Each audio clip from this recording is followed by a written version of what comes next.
resilient. You are so resilient. I used to hate that word because in our society we often use it wrong. Resilience is often seen as somebody who has been through something difficult or seemingly difficult and they're totally fine. Or someone who just always seems fine. We'll say, oh, that person is always fine, so they're resilient. But the truth is, that's not what resilience is.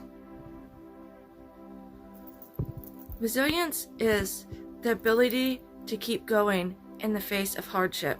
It is the ability to overcome and to adapt. And if you are here right now, then you have shown that you are resilient. Some of you may have gone through hardships that are unimaginable. I know I've been through a lot. And it is natural and normal for things to seem a little bit messy or chaotic, or for you not to seem like you have everything put together all the time when you're experiencing things like that. Resilience isn't always being perfect. Resilience isn't always appearing like you've never had a problem a day in your life. Resilience is when you decide in the face of those problems to get up and to continue going forward. As long as you continue to try, as long as you are still here, you are displaying your resilience.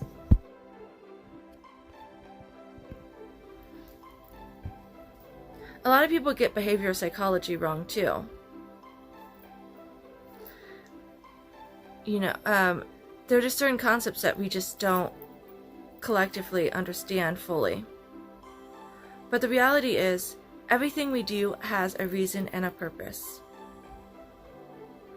And there's only so much pressure that any person can handle without there being some kind of effect. No matter how strong you are or think you are, there's only so much you can handle. Then there are mitigating factors. The people in your life, the resources you have, the environment you're in, and of course the choices we make. Resilience is more about the choices we make, how we choose to deal with the adversity that we are experiencing. When things are hard, do we go forward even if we don't see that path clearly? For some of you, resilience is getting up in the morning and brushing your teeth. For some of you, resilience is running an empire. We all have different stories and we all have different stressors and we have different traumas and experiences. What resilience looks like for one person will look different for another.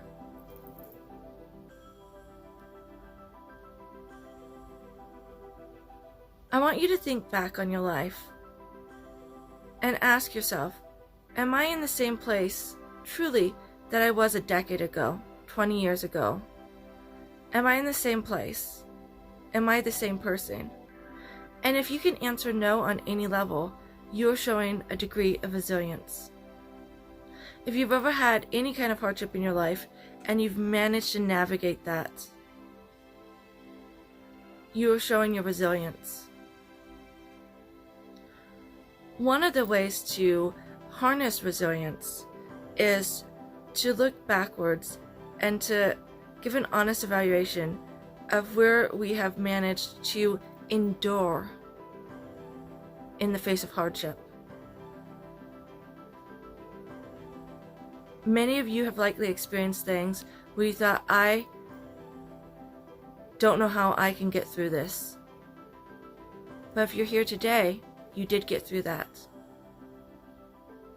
And that also builds your capacity for greater resilience, because now you have the knowledge that you can go through hard, difficult things and find a level of success.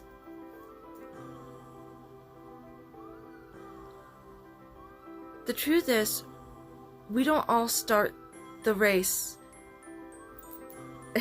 in the same place, unfortunately. We don't. Some people have a head start, and some people are placed way far behind. And then there's all the advantages that are given and the supports that are given. Some of us are given far less than others. And I encourage you not to judge yourself and not to judge other people harshly, to judge them for how they appear to be struggling.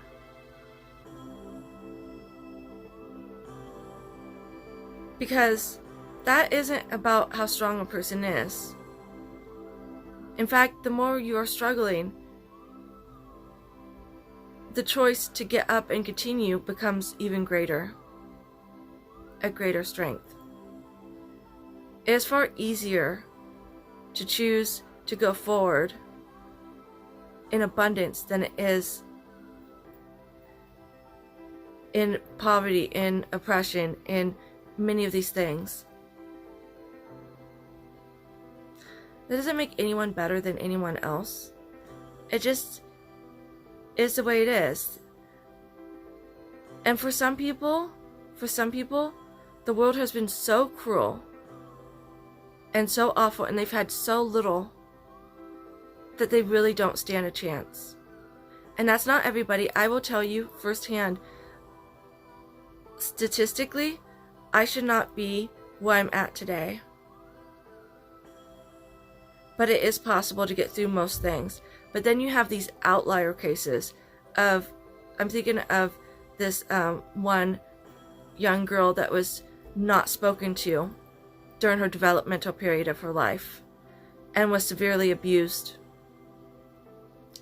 And then she didn't get the proper care when she got out and spent the rest of her life basically in institutions. And there are just certain key moments in our life where, like, if all the circumstances collide to be so horrendous that it could be near impossible to get through. And that's not when we judge those people. That's when we have compassion for them. But for many of us, even those who have experienced terrible, terrible things, horrible injustices, there is still a path forward. So I hope to encourage you in that. And I know you don't know me, and you don't know my story.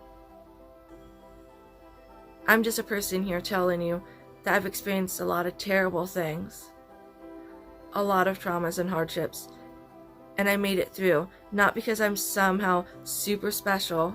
I mean, we're all special. And not because I just worked so hard. It's a combination of things. And that brings us back to resilience. Because resilience is the choices that we make and what we do with what we have. But there are a lot of other things outside of that affect the situation. So, hold compassion for yourselves. Know that you're probably doing better than you even realize. Hold compassion for other people who are struggling too. And understand that every day is a new chance to choose how we want to go forward. And we might not see that pay off right away, but it does give you a better chance of having the future and the life that you deserve and that you want. You are so worthy, and you deserve so many good things. And I'm sorry for anyone about anything that has made you feel different than that. I believe in you. I believe in your ability to overcome things. Whatever obstacles are in your life right now, you have the power to rise above those. And you deserve your best life and your best chance. I love you, lovelies. Take care.